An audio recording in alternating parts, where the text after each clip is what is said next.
used to be a terrible misogynist, and in some ways I admit I still am, but I'm not proud of it, so I'm changing. I'm not wanting to change or trying to change, I'm changing. And I started on this journey a long time ago.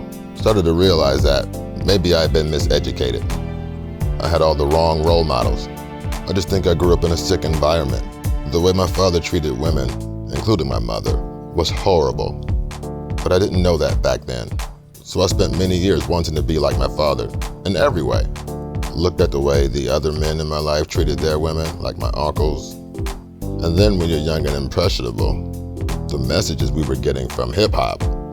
And then at school, when you're with your friends and the things they think they know about women. I had all the wrong influences.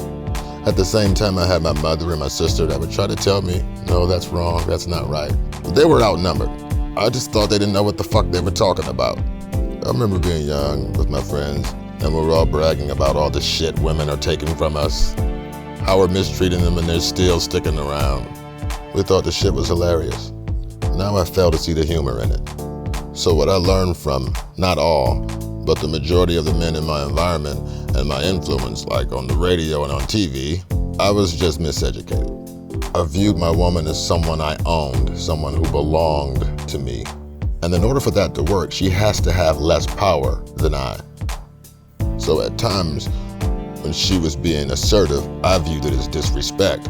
And then I had to overpower her, either with words or physical intimidation, to put her back in what I thought was her place. That's misogynist shit. I no longer view women that way. And the reason, I started listening to women. Not just pretending to listen, but I started listening. I wonder how many other misogynists are willing to take a long, hard, uncomfortable look at themselves and say, well, these views are destructive, my behavior is toxic, and I'm changing it now. How many of you look at your woman as someone you own? How many of you spend your time and energy trying to take your woman's power away, trying to make her feel powerless, trying to overpower her so you can maintain a position of dominance, try to rule her? How many men do that? How many men look at women as just something you use? Yeah, I want to put my dick in her, and if she won't let me, then now I have a negative view toward her. How many men are willing to admit that? Furthermore, how many races are willing to take a long, hard, uncomfortable look at themselves? How many of you want to overpower people of color to keep them in their position beneath you? How many of you are willing to take a look at yourselves? How many of you are willing to say, okay, I see now, this is destructive.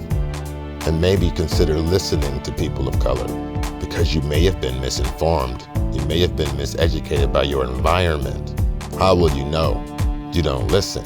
You don't listen because you think you know. That was the way I was. I thought I knew. Humble yourself. And if you're unwilling to do that, if you're unwilling to at least consider the possibility that you may have been misled, ask yourself, what are you trying so desperately to cling to? What are you afraid to lose?